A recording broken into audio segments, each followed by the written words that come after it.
Hello, നമ്മൾ ഇന്ന് നോക്കാൻ പോകുന്നത് ചാപ്റ്റർ 1 ജെനറ്റിക്സ് ഓഫ് ലൈഫ്. 10ാം ക്ലാസ്സിലെ ചാപ്റ്റർ 1 ആണ് ജെനറ്റിക്സ് ഓഫ് ലൈഫ്. എന്താണ്? ജീവന്റെ ജനിതകം. നമുക്ക് ജെനറ്റിക്സ് എന്ന വാക്ക് കേൾക്കുമ്പോൾ തന്നെ നമുക്ക് ഓർമ്മ വരുന്ന കുറേ വാക്കുകളുണ്ട്. എന്തൊക്കെയാ? ജീൻ അല്ലെ, ജെനറ്റിക്സിൽ തന്നെ ഉണ്ട് ജീൻ. ജീൻ എവിടെയാ? DNA, ക്രോമസോം, ന്യൂക്ലിയസ്, ഇങ്ങനൊക്കെ ഒരുപാട് നമ്മൾ കേട്ടു പരിചയമുള്ള ഒരുപാട് വാക്കുകളുണ്ട് ഇതിൽ. ഇതെന്താണ്, എങ്ങനെയാണ്, DNA സ്ട്രക്ചർ എങ്ങനെയാണ്, ക്രോമസോമിന്റെ സ്ട്രക്ചർ എങ്ങനെയാണ്, ഇതിനെക്കുറിച്ചൊക്കെയാണ് നമ്മൾ ഇന്ന് ക്ലാസ്സിൽ പറയാൻ പോകുന്നത്. നമുക്കറിയാം നമ്മുടെ ശരീരം നിർമ്മിച്ചിട്ടുള്ളത് എന്തുകൊണ്ടാണ്? കോശങ്ങൾ കൊണ്ടാണ് അല്ലെ. ഒരുപാട് സെൽസ് കൊണ്ടാണ് നമ്മളെ ശരീരം നിർമ്മിക്കപ്പെട്ടിട്ടുള്ളത്. സെല്ലിന്റെ സ്ട്രക്ചർ നമ്മൾ കുഞ്ഞു ക്ലാസ്സിൽ പഠിച്ചിട്ടുണ്ട്. എന്തൊക്കെയുണ്ട്? ഒരു സെൽ മെമ്പറൈൻ, റൈബോസോം, മൈറ്റോകോൺട്രിയ, അങ്ങനെയൊക്കെ ഒരുപാട് സബ്സ്റ്റൻസ്, ഒരുപാട് കാര്യങ്ങൾ നമുക്ക് അതിലറിയാം, സ്ട്രക്ചറുകളുണ്ട്. അതിൽ മെയിൻ ആയിട്ടുള്ളത് എന്താണ്? ന്യൂക്ലിയസ് അല്ലെ. സെല്ലിന്റെ നടുക്ക് എന്തുണ്ട്? ഒരു ന്യൂക്ലിയസ് ഉണ്ട്. ഇതൊക്കെ ഇത് ന്യൂക്ലിയസിന്റെ മാത്രം ഒരു സ്ട്രക്ചർ നമ്മൾ എടുത്തിട്ടുള്ളതാണ്. ഈ ന്യൂക്ലിയസിന് നമുക്ക് വേറെയും കുറെ സ്ട്രക്ചറുകൾ ഉണ്ട്. ഇതൊന്നും നിങ്ങൾക്ക് അങ്ങനെ പഠിക്കാനില്ല, എന്നാലും ജസ്റ്റ് ഒന്ന് പറയാം, എന്നാലും നമുക്ക് കാര്യങ്ങൾ പറയുമ്പോൾ മനസ്സിലാവുള്ളൂ. സെല്ലിന്റെ ഉള്ളിലാണ് ആരിയ്ക്കുന്നത്? ന്യൂക്ലിയസ് ഇരിക്കുന്നത്. ന്യൂക്ലിയസിനും ഈ പറഞ്ഞ പോലെ തന്നെ എന്താണ്? ഒരു മെംബ്രെയിൻ ഉണ്ട്, ന്യൂക്ലിയർ മെംബ്രെയിൻ ഉണ്ട്. അതിൻ്റെ ഉള്ളിൽ ഒരു ലിക്വിഡ് ഉണ്ട്. അതിനെന്താ പറയാ? സൈറ്റോപ്ലാസം എന്ന് നമ്മുടെ സെല്ലിന്റെ ഉള്ളിൽ പറയണ പോലെ ഇതിൻ്റെ ഉള്ളിൽ അപ്പം എന്തെന്ന് പറയും? ന്യൂക്ലിയോ പ്ലാസം എന്ന് പറയും. പിന്നെയോ ചെറിയ ചെറിയ സുഷിരങ്ങളുണ്ട്, അതിനെ നമ്മൾ ന്യൂക്ലിയോ പോർ എന്ന് പറയും. പിന്നെയോ അതിന്റെ നടുക്കൊരു ന്യൂക്ലിയോലസ് ഉണ്ട്. ഈ ന്യൂക്ലിയോലസ് ആണ് ആര്? റൈബോസോമിനെ റിലീസ് ചെയ്യുന്നത്. ഓക്കെ, അപ്പോൾ ഇതിൻ്റെ ഉള്ളിൽ ഇതേ ഒരു നെറ്റ്വർക്ക് പോലെ കുറേ വരവരകൾ കാണുന്നുണ്ടല്ലേ. അതിനെയാണ് നമ്മൾ എന്തെന്ന് പറയാ? ക്രോമാറ്റിൻ എന്ന് പറയാം. ഈ നൂൽ കട്ടകൾ പോലെ അല്ലെങ്കിൽ നൂല് പോലെ ഒരുപാട് ഇങ്ങനെ കെട്ടുപിണഞ്ഞ് കിടക്കുമ്പോൾ നമ്മൾ അതിനെ പറയാ ക്രോമാറ്റിൻ റെറ്റിക്കുലം. ഒരു പുതിയ വാക്കാണല്ലേ കേൾക്കണേ. എന്താണ്? Chromatin reticulum. ഈ ക്രോമാറ്റിൻ റെറ്റിക്കുലം എന്ന് പറയുന്നത് എന്താണ്? ഈ അതിൽ ഒരുപാട് നൂലഴകൾ ഇങ്ങനെ കെട്ടുപിടഞ്ഞല്ലേ കിടക്കണേ. അതിൽ ഒരൊറ്റ നൂലഴനെ മാത്രം എടുക്കുമ്പോൾ നമ്മൾ അതിനെന്തെന്ന് പറയുന്നറിയോ? ക്രോമാറ്റിൻ എന്ന് പറയും. കെട്ടുപിണഞ്ഞ് ഇങ്ങനെ ഈ ഒരു കണ്ടീഷനിൽ കിടക്കുമ്പോൾ നമ്മൾ അതിനെ പറയാം ക്രോമാറ്റിൻ റെറ്റിക്കുലം എന്നാണ് പറയാ. അതിൽ നിന്ന് ഒരൊറ്റൊരു നൂലഴനെ മാത്രമായിട്ട് പുറത്തേക്ക് എടുത്താൽ നമ്മൾക്ക് അതിനെന്തെന്ന് പറയാം? ക്രോമാറ്റിൻ എന്ന് പറയാം. ഈ ക്രോമാറ്റിൻ എന്ന് പറഞ്ഞാൽ എന്താ? ക്രോമാറ്റിൻ എന്ന് പറഞ്ഞാൽ നമ്മുടെ ക്രോമസോമാണ്. ആരാണ്? നമ്മുടെ ക്രോമസോം. ഈ ക്രോമസോം ലൂസായിട്ട് കണ്ട ഇങ്ങനെ അഴിഞ്ഞു കുഴിഞ്ഞ് ഒരു എന്താ പറയുക, ഓർഡർ ഇല്ലാതെ റിലാക്സ് ചെയ്ത് കിടക്കുന്നതിനെയാണ് നമ്മൾ എന്തെന്ന് പറയാ? ടൈറ്റ് പാക്ക് അല്ലാതെ സാധാ ഇങ്ങനെ കണ്ടില്ല, ഇങ്ങനെ കിടക്കുന്നതിനെയാണ് നമ്മൾ എന്തെന്ന് പറയാ? ക്രോമാറ്റിൻ എന്ന് പറയുന്നത്. ടൈറ്റ് അല്ലാതിരിക്കുന്ന സമയത്ത്, പാക്കഡ് അല്ലാതിരിക്കുന്ന സമയത്താണ് നമ്മൾ ആ ക്രോമസോമിനെ നമ്മൾ എന്തെന്ന് പറയും? ക്രോമാറ്റിൻ എന്ന് പറയും. ഇങ്ങനെ നൂൽക്കട്ടകൾ പോലെ കാണുമ്പോൾ നമ്മൾ അതിനെ എന്തെന്ന് പറയും? ക്രോമാറ്റിൻ റെറ്റിക്കുലം എന്ന് പറയും. ഓക്കെ, ക്രോമാറ്റിൻ എന്ന് പറഞ്ഞാൽ എന്താണ്? ക്രോമസോം തന്നെയാണ്. ക്രോമസോം എന്താണ്? ടൈറ്റ് അല്ലാതെ ലൂസായിരിക്കുന്ന അവസ്ഥയാണ് നമ്മൾ എന്തെന്ന് പറയാ? ക്രോമാറ്റിൻ എന്ന് പറയാം. അപ്പൊ ഈ ക്രോമാറ്റിൻ എപ്പോഴാണ് ടൈറ്റ് ആവുന്നത്? ക്ലോസ്ലി പാക്ഡ് ആവുന്നത് എപ്പോഴാ?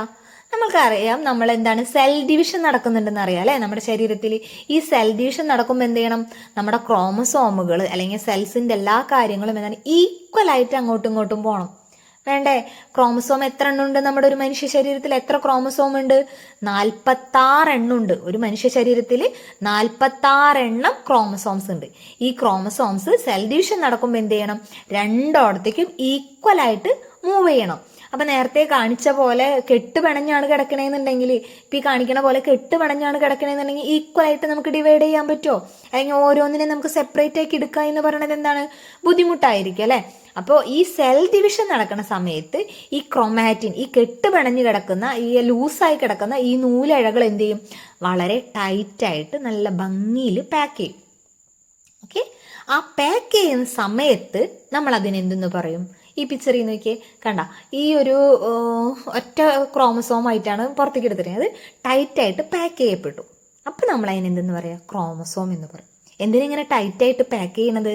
സെൽ ഡിവിഷൻ നടക്കാൻ വേണ്ടിയിട്ടാണ്. സെൽ ഡിവിഷൻ ഈക്വൽ ആയിട്ട് ഓരോ സെല്ലിലേക്കും അല്ലെ, എല്ലാ സെല്ലിലും സെയിം ക്രോമസോം നമ്പർ ആയിരിക്കില്ലേ നമ്മുടെ ശരീരത്തിലെ?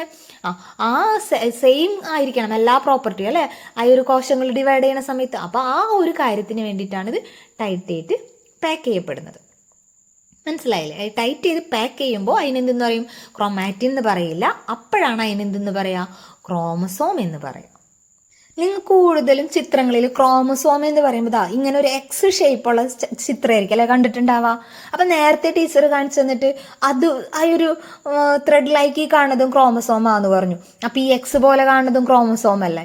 അതെ, അതും ക്രോമസോം തന്നെയാണ്, ഇതും ക്രോമസോമാണ്. അപ്പൊ അത് വേറെ ഇത് വേറെയാണോ? അല്ല, രണ്ടും ക്രോമസോം തന്നെയാണ്, ഒരേ ക്രോമസോമാണ്. അതെന്താ വ്യത്യാസം എന്ന് പറയട്ടെ. ആദ്യം കണ്ടത് എന്താണ്? ഒരു ത്രെഡ് ലൈക്ക് സ്ട്രക്ചർ പോലത്തെ ക്രോമസോം അല്ലേ?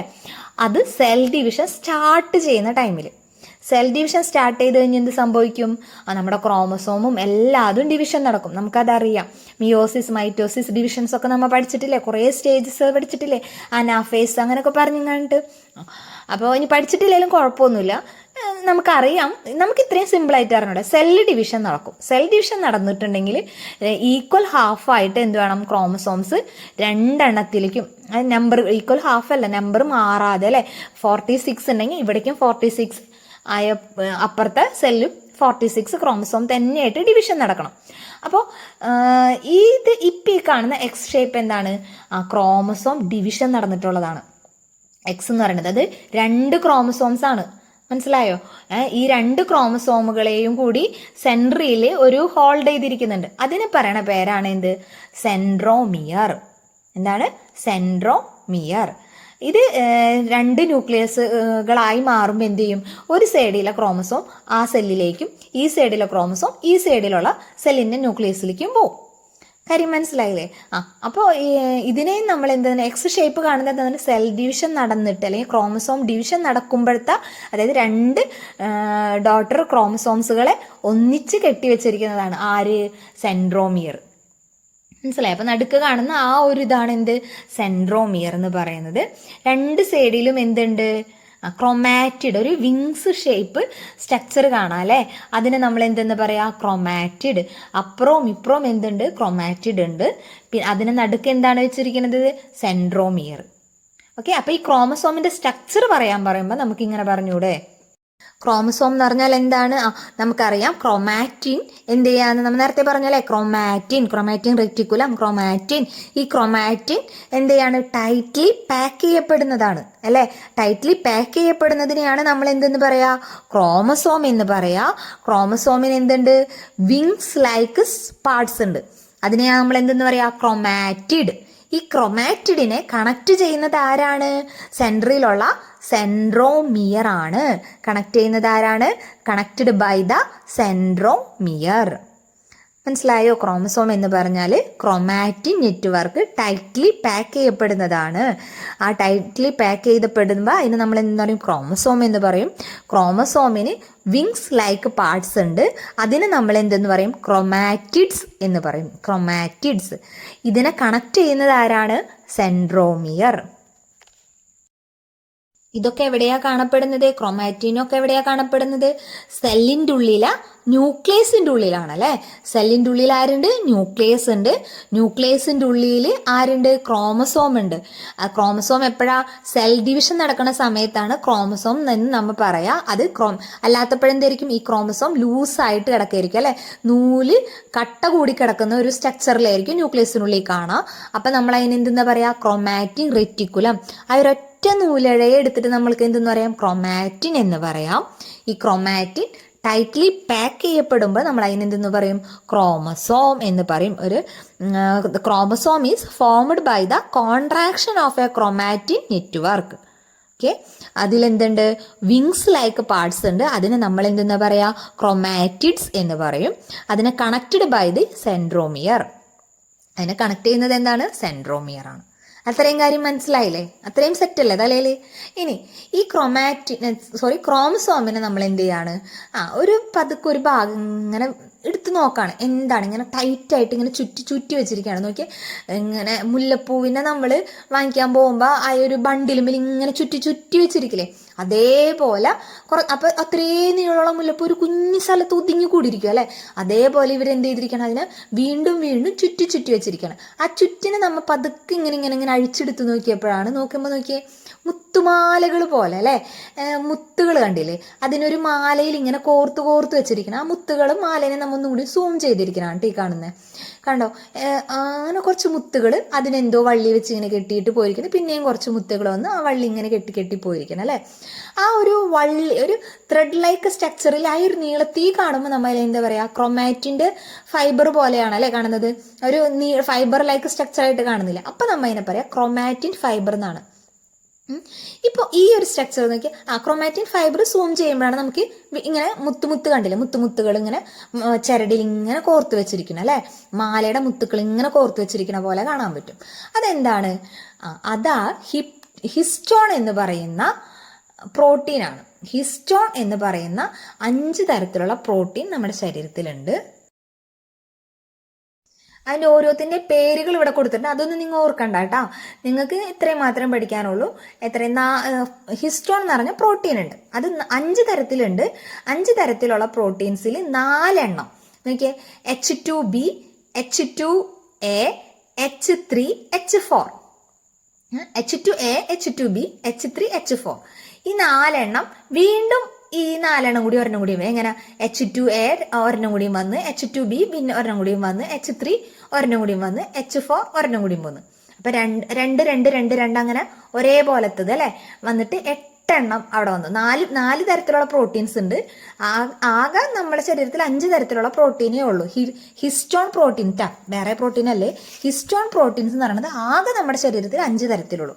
അതിൽ 4 എണ്ണം അടുപ്പിച്ചിങ്ങനെ വന്നു, H2B, H2A, H3, H4. പിന്നെയും ഇവർ തന്നെ ഒരു സെറ്റും കൂടിയും വന്നു. അപ്പൊ അവിടെ എത്ര എണ്ണമായി? ആദ്യം ഒരു 4 എണ്ണം വന്നു, പിന്നെയും ഒരു 4 എണ്ണം വന്നു. ആരൊക്കെ? ഇവർ തന്നെ. H2A ഒരെണ്ണം പിന്നെയും വന്നു, H2B ഒരെണ്ണം പിന്നെയും വന്നു, H3 ഒരെണ്ണം കൂടി വന്നു, H4 ഒരെണ്ണം കൂടി വന്നു. നേരത്തെ ഓൾറെഡി ഇവിടെ ഒരു സെറ്റ് ഉണ്ടായിരുന്നു, കൂടാതെ ഇതിന്റെ തന്നെ ഒരു സെറ്റ് പിന്നെയും വന്നു. അപ്പൊ അവിടെ എത്ര എണ്ണായി? 8 എണ്ണായി അല്ലേ. കാര്യം മനസ്സിലായ? H2Aയുടെ 2 എണ്ണം, H2Bയുടെ 2 എണ്ണം, H3യുടെ 2 എണ്ണം, H4ന്റെ 2 എണ്ണം. അപ്പൊ 4 പേരെ 2 എണ്ണം വന്നപ്പോ എത്രയായി? 8 എണ്ണായി അല്ലെ. ഈ 8 മണികൾ കണ്ട ചിത്രത്തിൽ നോക്കുക, അപ്പൊ നിങ്ങൾക്ക് വേഗം മനസ്സിലാവും. നോക്കി ആ ചിത്രത്തിൽ കണ്ടില്ലേ, 8 മുത്തുകൾ ഇങ്ങനെ ഇരിക്കുന്നുണ്ട് അല്ലെ. ഇതിനെന്ത് ചെയ്തിട്ടുണ്ട്? ഈ H നേരിയേക്കണം കേട്ടോ. ഈ മുത്തുകൾ പോലെ കാണുന്നതാണ് ആര്? Histone protein. ഈ 8 പേര് വന്നപ്പോ അതിനെന്തെന്ന് പറഞ്ഞു? ഹിസ്റ്റോൺ ഒക്ടാമർ. എന്താണ്? ഹിസ്റ്റോൺ ഒക്ടാമർ. നമുക്ക് നീരാളിക്ക് 8 കാലുണ്ട് അല്ലെ. നമ്മൾ എന്തിനു പറയാ? ഒക്ടോപ്പസ് എന്ന് പറയാൻ കാരണം എന്താ? 8 കാലുള്ളതുകൊണ്ട്. അപ്പോൾ ഇവിടെ 8 മോളിക്യൂൾസ് ഉള്ളതിന്റെ പേരിൽ മോളിക്യൂൾസ് അല്ല, 8 പ്രോട്ടീൻസ് ഉണ്ട്. പ്രോട്ടീൻസ് ആണ്? ഹിസ്റ്റോണിന്റെ പ്രോട്ടീൻസ് ആണ്. അപ്പൊ നമുക്ക് അതിനെന്തെന്ന് പറയാം? Histone octamer. Octa means 8. Okay. അപ്പൊ അവിടെ 8 ഹിസ്റ്റോൺ പ്രോട്ടീൻസ് ഉണ്ട്. ഈ 8 ഹിസ്റ്റോൺ പ്രോട്ടീൻസിനെയും കൂടിയും ചുറ്റിയിരിക്കാനാണ്? ഒരു വള്ളി ഇങ്ങനെ ചുറ്റിയിരിക്കുന്നുണ്ട് അല്ലെ. അത് എത്ര പ്രാവശ്യം ചുറ്റിയിട്ടുണ്ടെന്ന് നോക്കിയേ? 1.5 പ്രാവശ്യത്തിലധികം ചുറ്റിയിട്ടുണ്ട്. അതായത് 2 ചുറ്റ് തികച്ചും ചുറ്റിയിട്ടില്ല, പക്ഷെ 1.5 ചുറ്റിയിലധികം ചുറ്റിയിട്ടുണ്ട്. ആ ചുറ്റിയിരിക്കുന്ന വള്ളിയുടെ പേരെന്താണെന്നറിയോ? അതാണ് DNA. ആരാണ്? DNA. ഈ ഹിസ്റ്റോൺ എന്ന് പറഞ്ഞ പ്രോട്ടീന് ഒരു വള്ളി പോലെ ചുറ്റിയിരിക്കുന്നുണ്ടില്ലേ, ആ വള്ളിയാണ് ആര്? DNA. നമ്മ പറഞ്ഞു 5 തരത്തിലുള്ള ഹിസ്റ്റോൺ പ്രോട്ടീൻസ് ഉണ്ടെന്ന്. അപ്പൊ 4 തരത്തിലുള്ള പ്രോട്ടീൻസ് ആണ് ഈ മുത്തുകളായിട്ട് 8 എണ്ണം വന്നിരിക്കുന്നത്. അപ്പോൾ ഒരെണ്ണം എന്ത് ചെയ്തു? ഈ വേറൊരു പ്രോട്ടീൻ കൂടി ഉണ്ടെന്ന് പറഞ്ഞാൽ ഹിസ്റ്റോൺ പ്രോട്ടീൻ. ആ പ്രോട്ടീൻ ഈ DNA നമ്മളെ ഈ നൂല് പോലെ ഇങ്ങനെ ചുറ്റിയിട്ടില്ലേ, അത് ചുറ്റഴിഞ്ഞു പോവാതിരിക്കാൻ, അല്ലെങ്കിൽ അതിന്റെ മേലെ ഇങ്ങനെ ഹോൾഡ് ചെയ്ത് മുറുകിയിരിക്കാൻ വേണ്ടിയിട്ടാണ് ആ ഒരു പ്രോട്ടീൻ സഹായിക്കുന്നത്. മനസ്സിലായ? അപ്പോൾ ഈ ഒരു 8 മുത്തുകൾ പോലെ ഇരിക്കണേനെ, ഈ ഒരു 1.5 DNA ചുറ്റിയിരിക്കണേനെ നമ്മൾ എന്ത് പറയും? ഒറ്റയ്ക്ക്. ആ ഒരു ഒറ്റ മുത്ത്. ഇപ്പൊ ഇത് 2 എണ്ണം ഉണ്ട് അല്ലെ, 2 സെറ്റ് കാണിച്ചിട്ട് അതിൽ ഈ ഒരെണ്ണത്തിന് നമുക്ക് എന്തെന്നറിയാം? ന്യൂക്ലിയോസോം. എന്താണ്? ന്യൂക്ലിയോസോം. പിന്നെ അടുത്ത വീണ്ടും ഇതേപോലെ തന്നെ അടുത്തെന്ത് വന്നു? 8 ഹിസ്റ്റോൺ പ്രോട്ടീൻസ് പല എണ്ണം അങ്ങനെ ഒന്നല്ല കേട്ടോ വരാം. 3 എണ്ണം ഒരേപോലത്തെ വന്ന് അങ്ങനെ ഒന്നല്ല. 2 എണ്ണം ഒരേപോലത്തെ 4 പ്രോട്ടീൻ അല്ലേ ഉള്ളൂ. 4 എണ്ണം എന്താണ്? ഒരു സെറ്റും കൂടിയും വരും. ഒരു സെറ്റ് 4 തരത്തിലുള്ള പ്രോട്ടീൻ ഉണ്ട്. ആ 4 തരത്തിലുള്ള പ്രോട്ടീൻ്റെ കൂടെ ഒരു 4 തരത്തിലുള്ള പ്രോട്ടീൻ കൂടിയും വരും. മനസ്സിലായി? അങ്ങനെ 8 എണ്ണം. ആകെ 4 തരം പ്രോട്ടീനേ ഉള്ളൂ കേട്ടോ. അപ്പോൾ ഒരെണ്ണത്തിൽ ഒരു പ്രോട്ടീൻ എത്ര എണ്ണം ഉണ്ടാവും? ഒരേപോലത്തെ 2 തരം പ്രോട്ടീൻ ഉണ്ടാവും. ഒരേപോലത്തെ 2 പ്രോട്ടീൻ വെച്ചിട്ട്. ഓക്കെ, മനസ്സിലായില്ലേ? അത്രയും ഡീറ്റെയിൽ ആയിട്ടില്ല, എന്നാലും നിങ്ങൾക്ക് മനസ്സിലായിക്കോട്ടെ എന്ന് വെച്ചിട്ടാണ് ഞാൻ പറഞ്ഞത്. അപ്പോൾ ഈ 8 നിങ്ങൾക്ക് ഇത്രയും പഠിക്കാനുള്ള 8 ഹിസ്റ്റോൺ പ്രോട്ടീൻസ് ഉണ്ട്. ഈ 8 ഹിസ്റ്റോൺ പ്രോട്ടീൻസിനെ എന്ത് വലയം ചെയ്തിരിക്കുന്നു? DNA, ഒരു ത്രെഡ് ലൈക്ക് സ്ട്രക്ചറിൽ അവിടെ വലയം ചെയ്തിരിക്കുന്നതിനെയാണ് നമ്മൾ എന്തെന്ന് പറയാ? DNA. ഈ ഒരു സ്ട്രക്ചറിനെ നമ്മൾ മൊത്തത്തിൽ പറയുന്ന പേരാണെന്ത്? ന്യൂക്ലിയോസോം. അതായത് 8 ഹിസ്റ്റോൺ ഒക്ടാമറിനെ DNA 1.5 തവണയിലധികം ചുറ്റപ്പെടുമ്പോൾ അതിനെ നമ്മൾക്ക് എന്തെന്ന് പറയാൻ പറ്റും? ന്യൂക്ലിയോസോം എന്ന് പറയും. അപ്പൊ അത് കഴിഞ്ഞിട്ട് എന്ത് ചെയ്യും? DNA ത്രെഡ് വീണ്ടും ഇങ്ങനെ നീടുമ്പോൾ വീണ്ടും 8 ഹിസ്റ്റോൺ പ്രോട്ടീൻസ് വരും. അതിനെ വീണ്ടും DNA 2 തവണ ചുറ്റും. 2 എന്ന് വെച്ചാൽ 1.5 തവണയിലധികം, 2 തവണ അങ്ങനെ ചുറ്റും. അത് കഴിഞ്ഞിട്ട് പിന്നെയും ആ DNA ത്രെഡ് പിന്നെയും പോകുമ്പോൾ എന്ത് ചെയ്യും? വീണ്ടും 8 ഹിസ്റ്റോൺ പ്രോട്ടീൻസ് വരും. എന്നിട്ട് അതെന്താവും? ഹിസ്റ്റോൺ ഒക്ടാമർ അല്ലെ, 8 എണ്ണം വരുമ്പോൾ എന്താണ്? ഹിസ്റ്റോൺ ഒക്ടാമർ. അതിനെ വീണ്ടും DNA വീണ്ടും ചുറ്റും. അങ്ങനെ ചുറ്റി പോയതാണ് നമ്മൾ എന്ത് കണ്ടത്?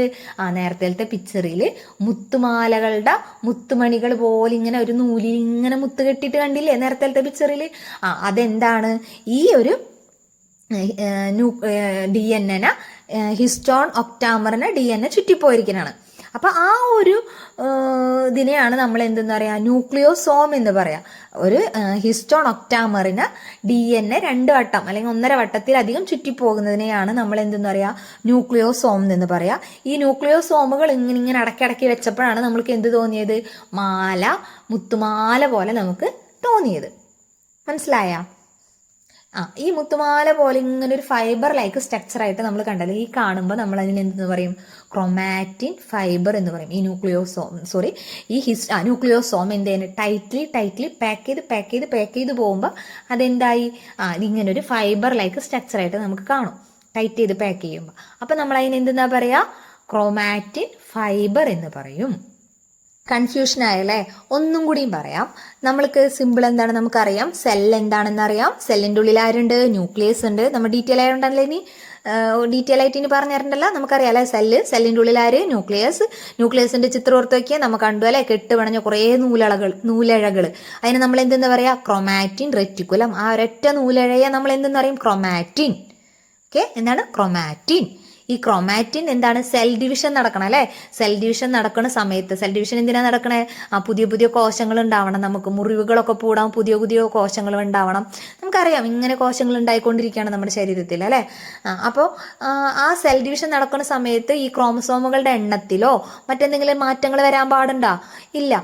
അപ്പൊ ഈ കെട്ട് കൂടാതെ എന്താ പറയാ, കുത്തഴിഞ്ഞ പോലെ ഇങ്ങനെ കിടക്കുന്ന നൂലഴകളെ നമുക്ക് മാറ്റി വൃത്തിക്ക് 2 എണ്ണം ആക്കാനായിട്ടുള്ളത് ഭയങ്കര ബുദ്ധിമുട്ടാണ്. അപ്പൊ എന്ത് ചെയ്യും? ഈ ക്രോമാറ്റിൻ എന്ത് ചെയ്യും? ടൈറ്റ്ലി പാക്ക് ചെയ്യും അല്ലെ. ആ ഒരു സമയത്ത് അതിനെ നമ്മൾ എന്തെന്ന് പറയും? കോൺട്രാക്ഷൻ ചെയ്യും. എന്തെങ്കിലും കോൺട്രാക്ട് ചെയ്യും. ആ ഒരു സമയത്ത് നമ്മൾ ആ ക്രോമാറ്റിനെ നമ്മൾ എന്തെന്ന് പറയും? ക്രോമസോം എന്ന് പറയും. എന്താണ്? ക്രോമാറ്റിൻ ടൈറ്റ് ആവുമ്പോൾ നമ്മൾ അതിനെ എന്തെന്ന് പറയും? ക്രോമസോം എന്ന് പറയും. ഈ ക്രോമസോം ആണ് എന്ത് നടക്കണത്? ക്രോമസോം ഇങ്ങനെ എത്ര എണ്ണം ഉണ്ട് നമ്മുടെ ശരീരത്തിൽ? 46 എണ്ണം ഉണ്ട്. അത് നല്ല വൃത്തിക്ക് അടങ്ങി ഒതുങ്ങി ഇങ്ങനെ വരും. അപ്പോഴാണ് നമ്മൾ എന്താ ചെയ്യുക? സെൽ ഡിവിഷൻ നടക്കാം. ഓക്കെ, ഈ സെൽ ഡിവിഷൻ നടക്കുമ്പോൾ നമ്മൾ നേരത്തെ കണ്ടു എക്സ് ഷേപ്പുള്ള ഒരു ക്രോമസോമാണ്. ആ ക്രോമസോമിന്റെ നടുക്ക് എന്തുണ്ട്? ഈ 2 ക്രോമസോമിനെ കൂടി കണക്ട് ചെയ്തിരിക്കുന്നത് ആരാണ്? 2 ക്രോമസോം എന്നല്ല അപ്പൊ പറയാ, എന്താണ്? ക്രോമാറ്റിഡ്സ് അല്ലെ. വിങ്സ് ലൈക്ക് സ്ട്രക്ചർ ഉണ്ട് അതിന് അല്ലെ. എന്താണ് അതിനെ പറയാ? ക്രോമാറ്റിഡ്സ്. ഈ ക്രോമാറ്റിഡിനെ കണക്ട് ചെയ്തിരിക്കുന്നതാണ് എന്ത്? സെൻട്രോമിയർ. ഓക്കെ, ഇനി ഈ ക്രോമസോമിന്റെ നമ്മുടെ ഒരു സൈഡിൽ നിന്ന്, അല്ലെങ്കിൽ ക്രോമാറ്റിന്റെ ആയാലും ക്രോമസോമിന്റെ ആയാലും ഒരു സൈഡിൽ നിന്ന് ഒരു കുഞ്ഞിങ്ങനെ നമ്മൾ നിവർത്തി നോക്കി കഴിഞ്ഞാൽ അതിനെ ഇങ്ങനെ ഇങ്ങനെ ടൈറ്റ് ചെയ്ത് പാക്ക് ചെയ്ത് വെച്ചിരിക്കണം എന്തോ സാധനം അല്ലെ. അത് നമ്മിങ്ങനെ പതുക്കെടുത്ത് അഴിച്ചു നോക്കുമ്പോൾ എന്താ കാണാം?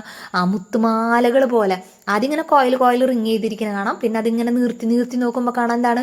മുത്തുകൾ ഇങ്ങനെ അടക്കി വെച്ചിരിക്കണം. ഒരു മാലയിൽ, ഒരു വള്ളിയിൽ ഇങ്ങനെ മുത്തുകൾ ഇങ്ങനെ കെട്ടി വെച്ച് പോയിരിക്കുകയാണ്. ആ ഒരു മുത്തുകൾ എന്താണ്? ഹിസ്റ്റോൺ എന്ന് പറഞ്ഞ പ്രോട്ടീൻസ് ആണ്. എന്താണ്? ഹിസ്റ്റോൺ ഒക്ടാമർ. 8 എണ്ണം വന്നിട്ടുണ്ട് അല്ലെ. അപ്പൊ അതിനെന്താ പറയാ? ഹിസ്റ്റോൺ ഒക്ടാമർ. അതിന്റെ മുകളിലാണ് ആര് ചുറ്റിപ്പോണത്? DNA ചുറ്റിപ്പോകുന്നത്. ആ ഒരു സ്ട്രക്ചറിന് നമ്മൾ എന്തെന്നാ പറയാ, ന്യൂക്ലിയോസോം എന്നാണ് പറയാ. എന്താണ് ന്യൂക്ലിയോസോം? ന്യൂക്ലിയോസോം എന്ന് പറഞ്ഞാൽ ഹിസ്റ്റോൺ ഒക്ടാമറും DNA-യുമാണ് അല്ലെ. ഈ ന്യൂക്ലിയോസോംസ് അടക്കി പിന്നെയും അടുത്തടുത്ത് വരുമ്പോഴെന്തായി, ക്രൊമാറ്റിൻ ഫൈബറായി അല്ലെ. കാണുന്നില്ലേ, ക്രൊമാറ്റിൻ ഫൈബറായി. ഇതിനൊക്കെ ചുറ്റി വെച്ചിരിക്കുന്നതാണ് ആര്, ക്രോമസോമിൽ. ഇനി നമുക്ക് എന്ത് ചെയ്യാം, നമുക്കറിയാം ന്യൂക്ലിയോസോം എന്താണെന്ന് നമുക്കറിയാം അല്ലെ. ന്യൂക്ലിയോസോം എന്ന് പറഞ്ഞാൽ എന്താണ്, ഹിസ്റ്റോൺ ഒക്ടാമർ DNA 2 തവണ ഇങ്ങനെ ചുറ്റിപ്പോയിരിക്കുന്നതിനെയാണ് നമ്മൾ എന്തെന്ന് പറയാ, ന്യൂക്ലിയോസോം എന്ന് പറയുന്നത്. അതിന്റെ മുകളിൽ ചുറ്റിയിരിക്കുന്ന ആരാണ്, DNA ആണ് അല്ലെ. ആ ഒരു ത്രെഡ് ലൈക്ക് സ്ട്രക്ചർ അല്ലെ, ത്രെഡ് പോലെ പോയ അതിനെ നമ്മൾ വീണ്ടും ഒന്ന് സൂം ചെയ്ത് നോക്കിയപ്പോഴെന്താ കാണുന്നേ, ഡബിൾ ഹെലിക്കൽ സ്ട്രക്ചർ എന്ന് പറയുന്നത്. അതായത് നമ്മളുടെ വലിയൊരു ഗോവണി,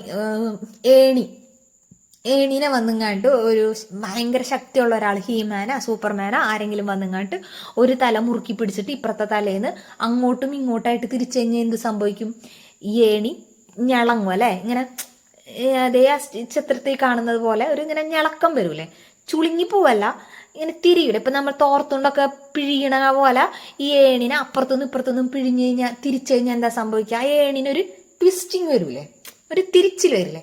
ആ ഒരു സ്ട്രക്ചറാണ് എന്ത് ചെയ്യാൻ പറ്റുന്നത്, ഈ ത്രെഡിനെ, ഈ DNA നമ്മളിങ്ങനെ സൂം ചെയ്ത് നോക്കുമ്പോൾ കാണുന്നത്. ആ ഒരു സ്ട്രക്ചറിനെ പറയുന്ന പേരാണ് ഡബിൾ ഹെലിക്കൽ മോഡൽ അഥവാ ഡബിൾ സ്റ്റാൻഡേർഡ് സ്ട്രക്ചർ. മനസ്സിലായ? ആ ഒരു ഏണി തിരിച്ച ഒരു ഷേപ്പ് വന്നില്ലേ, അതിനെ പറയുന്ന പേരെന്താണ്, ഡബിൾ സ്റ്റാൻഡേർഡ് സ്ട്രക്ചർ. അപ്പൊ DNA-യുടെ സ്ട്രക്ചർ എന്താണ്, double standard, spiral double standard structure. DNA is A spiral double standard structure. Okay. ഇനി ആ ഒരു DNA-യുടെ ആ ഒരു ഡബിൾ ഹെലിക്കൽ സ്ട്രക്ചർ നമ്മൾ പറഞ്ഞു അല്ലെ, അത് നമ്മൾ ഒന്നും കൂടിയും സൂം ചെയ്ത് നോക്കുമ്പോൾ, ഒന്നും കൂടിയും വലുതാക്കി നോക്കുമ്പോൾ എന്താ കാണുന്നത്, ഇതൊക്കെ ഇപ്പം ഈ ചിത്രത്തിൽ കാണുന്ന പോലത്തെ എന്തോ ഒന്നാണ് അല്ലേ. അതിൻ്റെ നമ്മ ഇപ്പോൾ ഏണിയാണെന്ന് പറഞ്ഞു അല്ലെ, ഏണി തിരിച്ച് ഒരു ട്വിസ്റ്റിങ്, ഒരു തിരിയൽ വന്നിട്ടുള്ള ഒരു സ്ട്രക്ചറാണെന്ന് നമ്മൾ പറഞ്ഞു. ആ ഏണിയാവുമ്പോൾ എന്തൊക്കെ ഉണ്ടാവും, നമുക്ക് ചവിട്ടി പോകാനുള്ള പടികൾ ഉണ്ടാവും അല്ലേ. അതുപോലെ പിടിച്ചു പോകണ ആ സൈഡിലുള്ള 2 കമ്പികൾ പോലത്തെ ഉണ്ടാവില്ലേ. അപ്പോൾ ഇതിൽ നോക്കിയേ, ആ ചവിട്ടി പോകുന്ന പടികളാണ് ഈ കാണുന്നത്, ഒരു നീല കളറിൽ കണ്ടില്ലേ. അതാണ് നമുക്ക് ഇങ്ങനെ ഏണിനെ ചവിട്ടി പോകണമെന്ന് വിചാരിക്കാം. ഇനി 2 സൈഡിൽ ഒരു റോസ് കളർ സ്ട്രക്ചർ ഒരു ഇത് കണ്ടില്ലേ, അതാണ് ഇതിന്റെ സൈഡിലുള്ള ആ പിടിച്ചു പോകാനുള്ള ഒരു ഇതെന്നുള്ള രീതിയിൽ കണക്കാക്കാം. നമ്മൾ പറഞ്ഞു ഏണി രൂപത്തിലാണെന്ന് പറയുമ്പോൾ ഇങ്ങനെയാണ്, ഈ ചവിട്ടുപടികളാണ് ഇത് കാണുന്നത്. എന്താണ്, ആ ബ്ലൂ കളറിൽ, അതാണ് അതിന്റെ നൈട്രജൻ ബേസ്. എന്താണ്, നൈട്രജൻ ബേസ്. അതിൽ നന്നായിട്ട് നമുക്ക് ഇപ്പോൾ DNA ഡബിൾ ഹെലിക്കൽ സ്ട്രക്ചർ ആണെന്ന് നമുക്ക് മനസ്സിലായി. ഓക്കെ. ഇനി ഇതിനെ നമ്മൾ സൂം ചെയ്തപ്പോഴാണ് ഇപ്പം ഇങ്ങനെ ഈ കാണുന്ന സംഭവം കണ്ടത്. ഇതൊന്നും മനസ്സിലാക്കി വയ്ക്കാം കേട്ടോ. ഇനി നമുക്ക് ഇതിനെ ഒരൊറ്റണത്തിനെ മാത്രം എടുത്ത് നോക്കിയേ. ഈ ഒരു സ്ട്രക്ചറിനെ പറയുന്ന പേരെന്താണ്, ന്യൂക്ലിയോടൈഡ് എന്നാണ്. ന്യൂക്ലിയോടൈഡിൽ എന്തൊക്കെയുണ്ട്, ഫോസ്ഫേറ്റും ഷുഗറും നൈട്രജൻ ബേസും ഉണ്ട്. DNA-ക്ക് എത്ര തരം നൈട്രജൻ ബേസ് ഉണ്ട്, 4 തരം നൈട്രജൻ ബേസ് ഉണ്ട്. അതിന്റെ പേരാണ് എന്തൊക്കെ, അഡിനിൻ, ഗ്വാനിൻ, സൈറ്റോസിൻ, തൈമിൻ. മനസ്സിലായോ? അതൊന്ന് ജസ്റ്റ് മനസ്സിലാക്കിയേ. ഇനി കറക്റ്റ് ഒന്നും കൂടി മനസ്സിലാവും ഇതും കൂടിയും കഴിയുമ്പോൾ.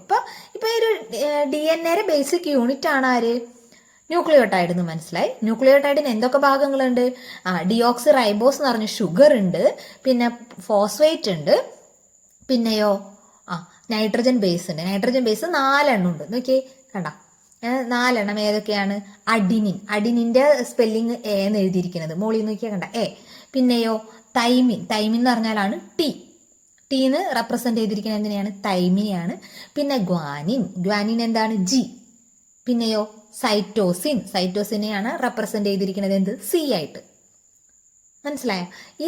ഇതെന്താണ്, ഈ സിയും ജിയും ബോണ്ടായിട്ടുണ്ട്, ജിയും സിയും ബോണ്ടായിട്ടുണ്ട്, ടിയും എയും ബോണ്ടായിട്ടുണ്ട്.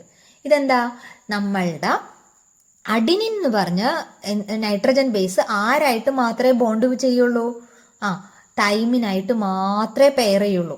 ബാക്കി ഒന്നിനായിട്ടും പെയർ ചെയ്യില്ല. ഗ്വാനിനായിട്ടോ സൈറ്റോസിനായിട്ടോ ഒന്നും പെയർ ചെയ്യില്ല. അഡിനിൻ DNA-യിൽ അഡിനിൻ ആരായിട്ട് മാത്രമേ ചെയ്യുള്ളൂ, തൈമിൻ എന്ന നൈട്രജൻ ബേസുമായിട്ട് മാത്രമേ പെയർ ചെയ്യുള്ളൂ. അതുപോലെ ഗ്വാനിൻ എന്ന് പറയുന്നത് ആരായിട്ട് മാത്രമേ പെയർ ചെയ്യുള്ളൂ? സൈറ്റോസിനായിട്ട് മാത്രമേ പെയർ ചെയ്യുള്ളൂ. സൈറ്റോസിൻ ആരായിട്ട് മാത്രമേ പെയർ ചെയ്യുള്ളൂ? ഗ്വാനിൻ എന്ന നൈട്രജൻ ബേസ് ആയിട്ട് മാത്രമേ പെയർ ചെയ്യുള്ളൂ. അപ്പം നമ്മൾ നേരത്തെ പറഞ്ഞ ഒരൊറ്റ മോളിക്യൂൾ മീൻസ് ന്യൂക്ലിയോടൈഡ് എന്ന് എടുത്തു നോക്കിയേ. ഒരു പി, പിന്നെ ഒരു പിങ്ക് കളറിലുള്ള സംഭവം, പിന്നെ ഒരു നീല. അതെന്താണ്? ആ ഒരു ഇതിനല്ലേ നമ്മൾ ന്യൂക്ലിയോടൈഡ് എന്ന് പറയാം, ആ ഒരു റൗണ്ടിനെ മാത്രം. ഈ ഒരു ന്യൂക്ലിയോടൈഡ് ആരായിട്ട്? അടുത്തൊരു ന്യൂക്ലിയോടൈഡുമായിട്ട് പെയർ ചെയ്ത് അല്ലെ, ഇപ്പുറത്തെ സൈഡിലേക്ക്. അപ്പോൾ നമ്മൾ ഏറ്റവും താഴത്ത് നോക്കിയേ, സി എന്ന് പറയുന്നത് എന്താണ്? സൈറ്റോസൈൻ. സൈറ്റോസൈൻ എന്ന് പറഞ്ഞ നൈട്രജൻ ബേസ് ഉള്ള ഈ ന്യൂക്ലിയോടൈഡ് ആരായിട്ട് പെയർ ചെയ്തു? ഗ്വാനിൻ എന്ന് പറയുന്ന മറ്റൊരു നൈട്രജൻ ബേസ് ആയിട്ടുള്ള ന്യൂക്ലിയോടൈഡ് പെയർ ചെയ്തു. അപ്പൊ അവിടെ ഒരു കണ്ണി ബോണ്ട് ഒരു ഇത് വന്നു അല്ലെ. അപ്പൊ അതൊരു ചവിട്ടുപടി പോലെ നമുക്ക് യൂസ് ചെയ്തൂടെ? രണ്ട് സൈഡിലും ഒരു പിടി പോലെ വന്നു ഇല്ലേ? അതിന്റെ മുകളിൽ ഈ ഒരു ന്യൂക്ലിയോടൈഡിന്റെ മുകളിൽ, അതായത് സൈറ്റോസൈൻ എന്ന് പറഞ്ഞ ന്യൂക്ലിയോടൈഡിന്റെ മുകളിൽ മറ്റൊരു ന്യൂക്ലിയോടൈഡ് വന്നിരുന്നു അല്ലെ. ആ ന്യൂക്ലിയോടൈഡിന്റെ ബേസ് എന്താണ്? നൈട്രജൻ ബേസ് ഏതാണ്? ജി ആണ്. ജി എന്ന് പറഞ്ഞ എന്താണ്? ഗ്വാനിൻ ആണ് അല്ലെ. 4 തരത്തിലുള്ള ന്യൂക്ലിയോടൈഡ് ഉണ്ട്, നൈട്രജൻ ബേസ് ഉണ്ട്. അതാണ് എന്ത്? അതിലടുത്തതാണ് ഇത് ഗ്വാനിൻ എന്ന് പറഞ്ഞത് അടുത്ത് വന്നിരുന്നു. അപ്പൊ ഗ്വാനിൻ ആരായിട്ട് മാത്രമേ പെയർ ചെയ്യുള്ളൂ? സൈറ്റോസൈനായിട്ട് മാത്രമേ പെയർ ചെയ്യുള്ളൂ. അപ്പൊ സൈറ്റോസൈനുള്ള വേറൊരു നൈട്രജൻ ബേസ് വന്നിട്ട്, നൈട്രജൻ ബേസ് ഉള്ള ന്യൂക്ലിയോടൈഡ് വന്നിട്ട് ആരായിട്ട്? ഈ ഒരു ന്യൂക്ലിയോടൈഡായിട്ടും പെയർ ചെയ്തു. അപ്പൊ 2 പടി വന്നല്ലേ എവിടെ? അത് കഴിയുമ്പോ പിന്നെന്ത് വന്നു? വീണ്ടും വേറൊരു ന്യൂക്ലിയോടൈഡ് വന്നു. ഈ ന്യൂക്ലിയോടൈഡ് ആരായിട്ട് പെയർ ചെയ്തു? പെയർ ചെയ്യല്ല, അതിന്റെ മുകളിൽ വന്നിരുന്നത് ആരാണ്? ടി എന്ന് റെപ്രസെന്റ് ചെയ്യുന്ന നൈട്രജൻ ബേസ്. ടി ആരാ? തൈമിൻ. തൈമിൻ എന്ന് പറഞ്ഞ നൈട്രജൻ ബേസ് ഉള്ള ന്യൂക്ലിയോടൈഡ് അതിന്റെ മുകളിൽ വന്നിരുന്നു. അപ്പൊ തൈമിൻ ആരായിട്ട് മാത്രമേ പെയർ ചെയ്യുള്ളൂ? ഏത് നൈട്രജൻ ബേസ് ആണ്? അഡിനിൻ. തൈമിൻ ആരായിട്ട് മാത്രമേ, ഏത് നൈട്രജൻ ബേസ് മാത്രമായിട്ട് പെയർ ചെയ്യുള്ളൂ? അഡിനിൻ എന്ന് പറയുന്ന നൈട്രജൻ ബേസ് ഉള്ള ന്യൂക്ലിയോടൈഡുമായിട്ട് മാത്രമേ പെയർ ചെയ്യുള്ളൂ. അപ്പൊ നമ്മുടെ ക്ലാസ്സിൽ, നമ്മുടെ സ്കൂളിലും ഇല്ലേ ഓരോരുത്തർക്കും ഓരോ ലൈനുകൾ. അപ്പൊ അതുപോലെ തന്നെ കേട്ടോ, അഡിനിന്റെ ലൈനാണ് തൈമിന്ന് ചിന്തിക്കുക, ഗ്വാനിന്റെ ലൈനാണ് ആര്? സൈറ്റോസിൻ. അപ്പൊ അവര് അടുത്തടുത്ത് വന്നിരിക്കല്ലോ ഉള്ളൂ. എവിടെയെങ്കിലൊക്കെ ഫംഗ്ഷനൊക്കെ എന്തെങ്കിലുമൊക്കെ ഇരുത്തിരിക്കാൻ അവസരം കിട്ടിയ അവർ തമ്മിലല്ലേ ഇരുത്തിരിക്കുക. അപ്പൊ അങ്ങനെ ഇവരായിട്ട് മാത്രം പെയർ ചെയ്യപ്പെടുള്ളൂ. അപ്പൊ മൂന്നാമത്തെ പടിയും ലഭിച്ചു അല്ലെ. ഇനി അടുത്തത് വന്നു. അങ്ങനെ അങ്ങനെ അങ്ങനെ ആണ് എന്തുണ്ടാവണത്? DNA സ്ട്രക്ചർ വരുന്നത്. മനസ്സിലായി? ഇങ്ങനെ മോളിൽ ഓരോ ന്യൂക്ലിയോടൈഡ് വരും. ആ നൈട്രജൻ ബേസുകൾ അതിന് പെയർ ചെയ്യുന്ന നൈട്രജൻ ബേസ് ഓപ്പോസിറ്റും കൂടിയും വരുമ്പോ എന്താ? ഇങ്ങനെ ചവിട്ടുപടികൾ പോലെ വന്നു അല്ലെ. ഇപ്പൊ മനസ്സിലായോ DNA സ്ട്രക്ചർ എങ്ങനെയാ വന്നേന്നുള്ളത്? ഇങ്ങനെയാണ് DNA. ഈ നൈട്രജൻ ബേസ് ആണ് ചവിട്ടുപടി. ഈ ഫോസ്ഫേറ്റ് അടങ്ങിയിട്ടുള്ള ആ സൈഡില്, അതാണ് അതിന്റെ 2 സൈഡുകൾ. മനസ്സിലായി? രണ്ടോടത്തും ഇല്ലേ? അതാണ് ഡബിൾ ഹെലിക്കൽ അല്ലെ, ഡബിൾ സ്റ്റാൻഡേർഡ് സ്ട്രക്ചർ ആണത് അല്ലെ. 2 സ്റ്റാൻഡേർഡ് ഉണ്ട്, 2 എണ്ണം ഉണ്ട് അല്ലെ. ഡബിൾ സ്റ്റാൻഡേർഡ് സ്ട്രക്ചർ ആണ്. ഒരു ഗോവണിയുടെ മാതൃകയാണെന്ന് പറയാൻ കാരണം എന്താണ്? ചവിട്ടുപടികളുണ്ട്. ചവിട്ടുപടി എവിടെയാണ്? നൈട്രജൻ ബേസ് ആണ് അതിന്റെ ചവിട്ടുപടികളായിട്ട് മാറിയിട്ടുള്ളത്. മനസ്സിലായില്ലേ ഇത്രയും കാര്യങ്ങള്? എന്താണ്? നമ്മളുടെ DNA ബേസിക് ആയിട്ടുള്ള യൂണിറ്റ്, ആ ഒരൊറ്റ സംഭവം എന്താണത്? എന്തായിരുന്നു? ന്യൂക്ലിയോടൈഡ് അല്ലെ. ആ ഒരൊറ്റ ഫോസ്ഫേറ്റും ആ ഒരു ഇതും കൂടി അടങ്ങി, ഫോസ്ഫേറ്റ്, ഷുഗർ, പിന്നെ എന്താണ്? Nitrogen base. ഇതാണ് ന്യൂക്ലിയോടൈഡിന്റെ സ്ട്രക്ചറിൽ വരുന്നത്. ന്യൂക്ലിയോടൈഡ് എന്ന് പറഞ്ഞാൽ എന്താണ്? DNA ബേസിക് യൂണിറ്റ് ആണ്.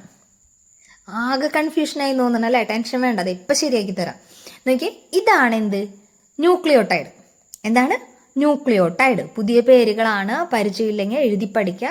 അത് കുറച്ച് പ്രാവശ്യം പറഞ്ഞു പഠിക്കുക കേട്ടോ. കൺഫ്യൂഷനായി പോണത് അതുകൊണ്ടാണ്. ഇതിന്റെ പേരാണ് എന്ത്? ന്യൂക്ലിയോടൈഡ്. ഓക്കെ, സ്ട്രക്ചർ തലേ കയറിയ ന്യൂക്ലിയോടൈഡ്. ന്യൂക്ലിയോടൈഡിന് എന്തൊക്കെയുണ്ട്? ഫോസ്ഫേറ്റ് ഉണ്ട്, പിന്നെ എന്താണ്? ഒരു ഷുഗർ ഉണ്ട്, പിന്നെയോ നൈട്രജൻ ബേസ് ഉണ്ട്. എന്തൊക്കെയാണ്? ഫോസ്ഫേറ്റ്, ഡിയോക്സി റൈബോസ് ഷുഗർ അല്ലെ. DNA ആവുമ്പോൾ എന്താണ്? ഡിയോക്സി റൈബോസ് ഷുഗർ ഉണ്ട്, പിന്നെന്താണ്? ഒരു ഫോസ്ഫേറ്റ് ഉണ്ട്, നൈട്രജൻ ബേസ് ഉണ്ട്. നൈട്രജൻ ബേസുകൾ എത്ര എണ്ണം ഉണ്ട്? 4 നൈട്രജൻ ബേസ് ഉണ്ട്. ആർക്ക്? DNAക്ക് പെയർ ചെയ്യണ 4 തരത്തിലുള്ള നൈട്രജൻ ബേസുകളാണ് ഉള്ളത്. ഏതൊക്കെയാ? Adenine, thymine, guanine, cytosine. Okay, എന്തൊക്കെയാണ് DNA നൈട്രജൻ ബേസുകളെ പേര്? Adenine, guanine, cytosine, thymine. Adenine, thymine, guanine, cytosine. കിട്ടിയാ? ഈ അഡിനിൻ ആരായിട്ട് മാത്രമേ പെയർ ചെയ്യുള്ളൂ? തൈമിനായിട്ട് മാത്രമേ പെയർ ചെയ്യുള്ളൂ. ഗ്വാനിൻ ആരായിട്ട് മാത്രമേ പെയർ ചെയ്യുള്ളൂ? സൈറ്റോസിനായിട്ട് മാത്രമേ പെയർ ചെയ്യുള്ളൂ. എയും ടിയും ജിയും സിയും അതെന്തെങ്കിലും ഒരു നിങ്ങളുടെ സൂത്രവാക്യം ഉപയോഗിച്ച് തലയിൽ കയറ്റി വയ്ക്കട്ടോ. എൻ്റെ ഇനീഷ്യൽ ടി എ എന്നാണ്, അപ്പം ഞാൻ അങ്ങനെ ടി എ അങ്ങനെ ജി സി അങ്ങനെ എന്തെങ്കിലുമൊക്കെ ഒരു ഇത് ഷോർട്ടാക്കി എന്തെങ്കിലും ഒരു മെമ്മറിയിൽ കയറ്റി വയ്ക്കട്ടോ. അപ്പോൾ അഡിനിൻ ആരായിട്ട് മാത്രമേ ആയിട്ട് മാത്രമേ പെയർ ചെയ്യുള്ളൂ. ഗ്വാനിൻ ആരായിട്ട് മാത്രമേ പെയർ ചെയ്യുള്ളൂ? സൈറ്റോസിനായിട്ട് മാത്രമേ പെയർ ചെയ്യുള്ളൂ. അപ്പോൾ ഇങ്ങനെയുള്ള ഓരോ ന്യൂക്ലിയോടൈഡുകളും, അതായത് ഡി എൻ എയുടെ സ്ട്രക്ചറൽ യൂണിറ്റ് ആണ് ആര്? ന്യൂക്ലിയോടൈഡ്. ഡി എൻ എയുടെ സ്ട്രക്ചറൽ യൂണിറ്റ് ആണ് ആര്? ന്യൂക്ലിയോടൈഡ്. ഈ ന്യൂക്ലിയോടൈഡ് എന്ത് ചെയ്യും? ഓരോ ന്യൂക്ലിയോടൈഡുകൾ ഇങ്ങനെ വന്ന് ഓരോന്നായിട്ട് ഇങ്ങനെ ഫ്യൂഷൻ പെയറിംഗ് ഒക്കെ നടന്ന് വരുമ്പോൾ എന്ത് സംഭവിച്ചു? ഒരു സ്പൈറൽ ഡബിൾ സ്റ്റാൻഡേർഡ് സ്ട്രക്ചറായി അല്ലേ? ചവിട്ടുപടികളും രണ്ട് സൈഡിലുള്ള സ്റ്റാൻഡൊക്കെ വന്നു അല്ലേ? അപ്പം എന്താണ്? ഒരു ഗോവണിയുടെ ഒരു സ്പൈറൽ ഡബിൾ സ്റ്റാൻഡേർഡ് സ്ട്രക്ചറായി. അതാണ് എന്ത്? D N A. ന്യൂക്ലിയോടൈഡുകൾ കൂടിച്ചേർന്ന് ആരുണ്ടായി? ഡി എൻ എ ഉണ്ടായി. ഈ ഡി എൻ എ നമ്മുടെ ഹിസ്റ്റോൺ ഒക്ടാമർ, എന്താണ് ഹിസ്റ്റോൺ ഒക്ടാമർ നമ്മൾ പറഞ്ഞു അല്ലേ? 4 തരം ഹിസ്റ്റോൺ പ്രോട്ടീൻസ് ഉണ്ട്. അത് 8 പേര് അടുപ്പിച്ച് വരുമ്പോൾ എന്തായി? ഹിസ്റ്റോൺ ഒക്ടാമർ. 8 ഹിസ്റ്റോൺ പ്രോട്ടീൻസിന് ഈ ഡി എൻ എന്ത് ചെയ്യാണ്? ഇങ്ങനെ ചുറ്റും അല്ലേ? കുറേ പേർ തവണ ഒന്നും ചുറ്റുമൊന്നുമില്ല, 1.5 തവണ, 2 തവണ പൂർണ്ണമായിട്ട് ചുറ്റൂല, അപ്പോഴത്തേനും അടുത്തേമേലേക്ക് പോകും. 1.5 തവണയിൽ അധികം ഇങ്ങനെ ചുറ്റും, നൂല് പോലെ ഇങ്ങനെ ചുറ്റും അല്ലേ? അങ്ങനെ ചുറ്റിയിട്ട് പിന്നെ അടുത്ത ഇതിലേക്ക് പോകും. അപ്പം ഇങ്ങനെ ഈ ഒരു ഹിസ്റ്റോൺ ഒക്ടാമറിന് ഡി എൻ ഇങ്ങനെ ചുറ്റി. ഈ ചുറ്റിയ സ്ട്രക്ചറിനെയാണ് നമ്മൾ എന്തെന്ന് പറയാ? ന്യൂക്ലിയോസോം എന്ന് പറയാം. എന്താണ്? ന്യൂക്ലിയോസോം. ഇനി ഈ ന്യൂക്ലിയോസോം എന്ത് ചെയ്യും? ഒന്നിന് പിറകെ ഒന്നായിട്ട് അല്ലെ വീണ്ടും പ്രോട്ടീൻസ് വരും, അതിൻ്റെ അടുത്ത് വീണ്ടും ഡി എൻ എ ചുറ്റും, വീണ്ടും അടുത്ത 8 പ്രോട്ടീൻ വരും, ഹിസ്റ്റോൺ എന്ന് പറഞ്ഞ പ്രോട്ടീൻ വരും, അതിനിങ്ങനെ ചുറ്റും. അങ്ങനെ ഈ ഒരു എന്താ പറയുക, ഓരോ അതിനെ നമ്മൾ ന്യൂക്ലിയോസോം എന്നാണല്ലേ പറയാ. ഈ ന്യൂക്ലിയോസോംസ് വീണ്ടും ഇങ്ങനെ അടുത്തടുത്ത് വരുമ്പോൾ എന്ത് സംഭവിച്ചു? അതിൻ്റെ ഒരു ത്രെഡ് ലൈക്ക് ഒരു ഫൈബർ പോലെ വന്നല്ലേ? അതിനെ നമ്മൾ എന്തെന്ന് പറയാ? ക്രൊമാറ്റിൻ ഫൈബർ എന്ന് പറയും. ഈ ക്രൊമാറ്റിൻ ഫൈബർ വീണ്ടും റീകോയിലിംഗ് ചെയ്തിട്ട്, അതായത് ചുരുണ്ടുകൂടി ഇരുന്നിട്ട് എന്താവാണ്? നമ്മളുടെ ക്രോമസോം ഉണ്ടാവാണ്. അപ്പോൾ ക്രോമസോമിന്റെ ബേസിക് സ്ട്രക്ചർ ഏതൊക്കെയാണ്? ഡി എൻ എയും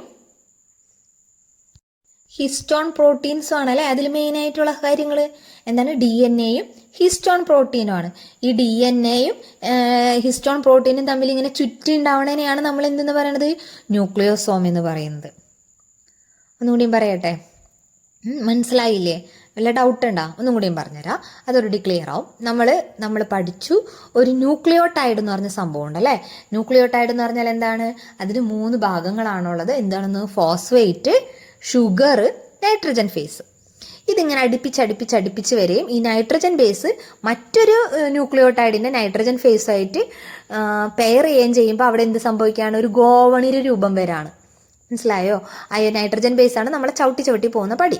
അപ്പോൾ ഈ ഡബിൾ സ്റ്റാൻഡേർഡ് ഹെലിക്കൽ സ്ട്രക്ചർ അവിടെ രൂപപ്പെടാണ്. അതിനെയാണ് നമ്മൾ എന്തെന്ന് പറയുന്നത്?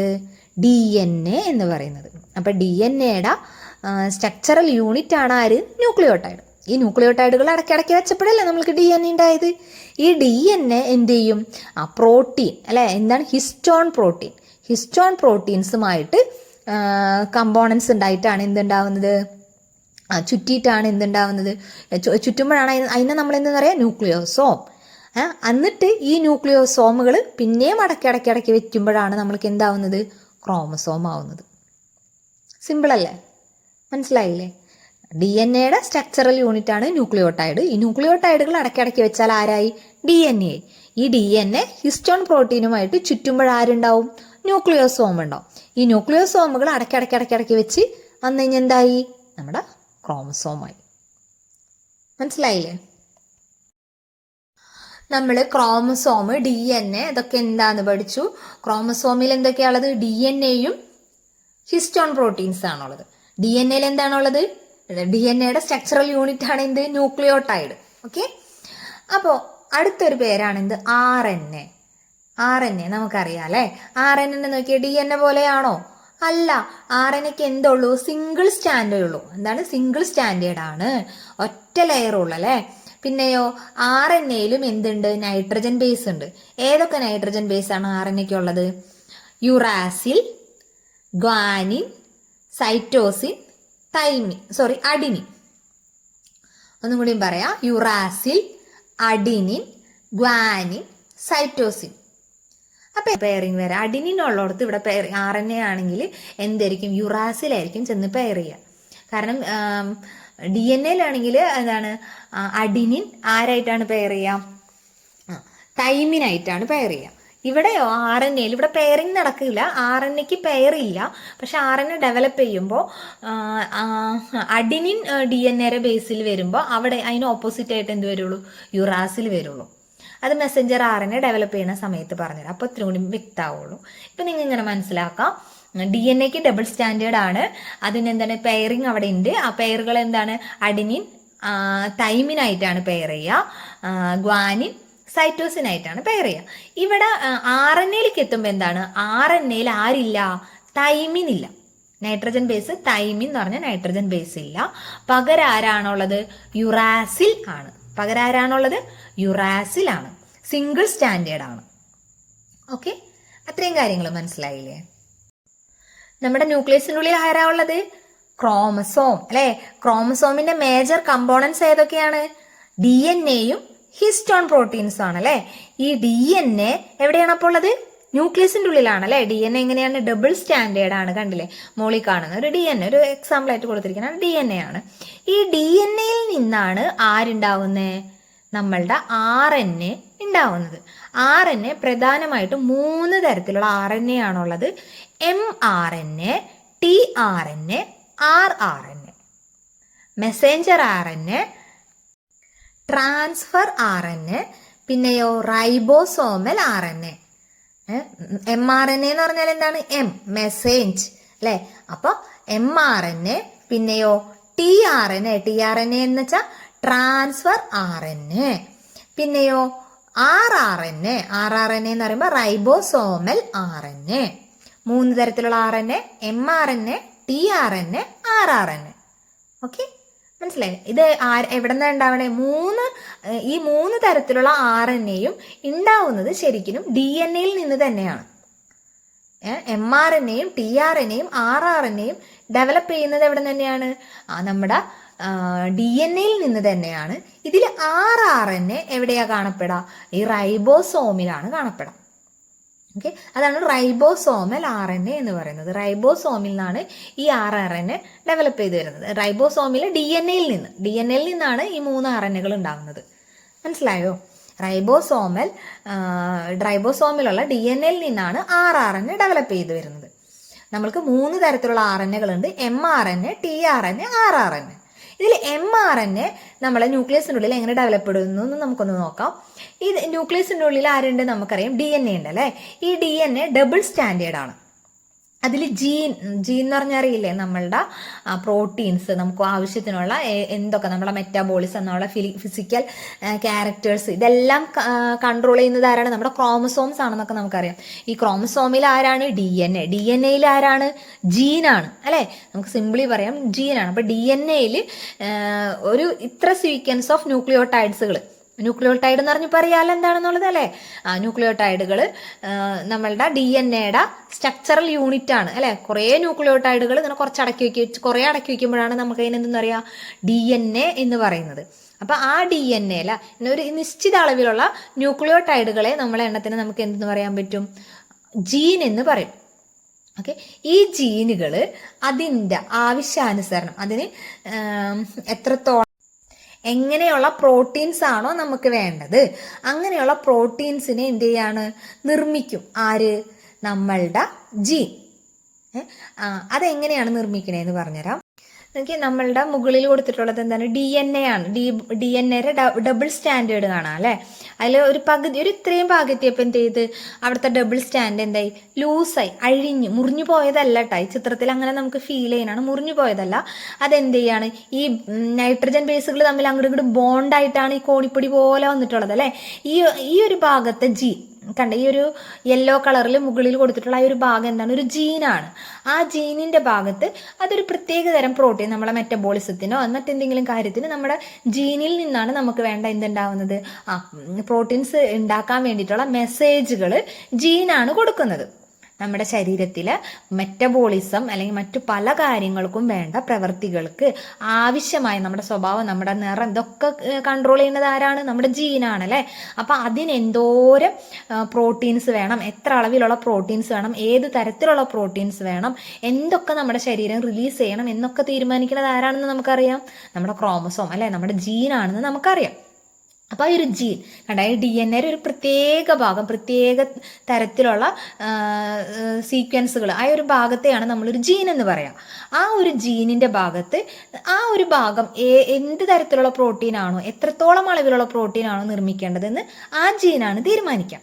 അപ്പൊ ആ ഒരു സമയത്ത് ഈ ജീൻ എന്ത് ചെയ്യുന്ന വെച്ചിട്ടുണ്ടെങ്കിൽ, ഈ നമ്മൾ നേരത്തെ പഠിച്ചു അല്ലെ, DNA സ്ട്രക്ചർ പഠിച്ചപ്പോൾ കണ്ടിരുന്നു ഈ 2 തരത്തിലുള്ള നൈട്രജൻ ബേസുകൾ കണ്ട, കോണിപ്പടിരാകൃതി അല്ലേ, ചവിട്ട് പടികൾ പോലെ കാണുന്നില്ലേ? ഈ ചവിട്ട് പടികൾ പോലെ കാണുന്ന നടുക്ക് കാണുന്ന കുഞ്ഞു കുഞ്ഞു വരകളില്ലേ, അതാണ് എന്ത്? Nitrogen base. ഈ നൈട്രജൻ ബേസ് എന്ത് ചെയ്യും? ആ ഒരു സമയത്ത് ലൂസാവും, അവർ തമ്മിലുള്ള കണക്ഷൻ വിടും. അല്ലെങ്കിൽ കോഡ്, ഈ ട്രിപ്ലെറ്റ് എന്ന് എഴുതിയിട്ടുള്ളത് എന്താണ്? അതൊരു ഏത് തരത്തിലുള്ള RNA ആണ് ഉണ്ടാക്കേണ്ടതെന്നുള്ളത് DNA തീരുമാനിച്ചിട്ടുണ്ട്. ആ ഒരു ഏരിയയിൽ ആ ഒരു ജീനാണ് എന്ത് ചെയ്യുന്നത്? നൈട്രജൻ ബേസുകൾ ലൂസാക്കുന്നത്. അപ്പൊ അതിന്റെ നൈട്രജൻ ബേസുകൾ എന്താണ് വന്നിട്ടുള്ളത് നോക്കിയേ. ഈ ട്രിപ്ലെറ്റ് എന്ന് എഴുതിന്റെ അവിടെ എന്താണ് ഫസ്റ്റ് സ്റ്റാർട്ട് ചെയ്തത്? T. ട്രിപ്ലെറ്റിന്റെ T അല്ല കേട്ടാ, ഈ മഞ്ഞ കളറിലുള്ള ഭാഗത്ത് എന്താണ് ഫസ്റ്റ് കാണുന്നത്? T. T എന്ന് പറയുമ്പോൾ എന്താണ്? DNA-യിലുള്ള നൈട്രജൻ ബേസ് ഏതാണ്? T എന്ന് പറയുമ്പോ തൈമിനാണല്ലേ.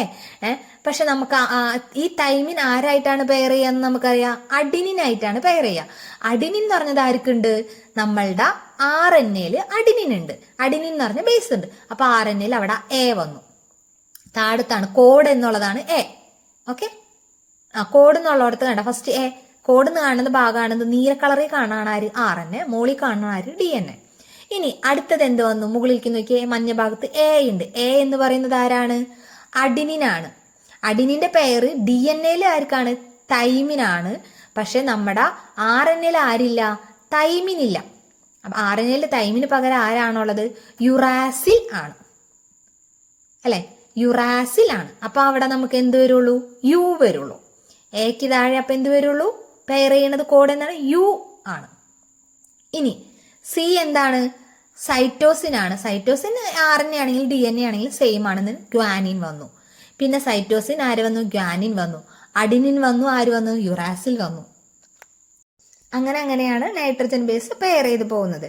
DNA-യിൽ തൈമിൻ വന്നാൽ RNA-യിൽ എന്ത് വരും? ആ നൈട്രജൻ ബേസ് പെയർ ചെയ്യുന്ന ഭാഗത്ത് അഡിനിൻ വരും.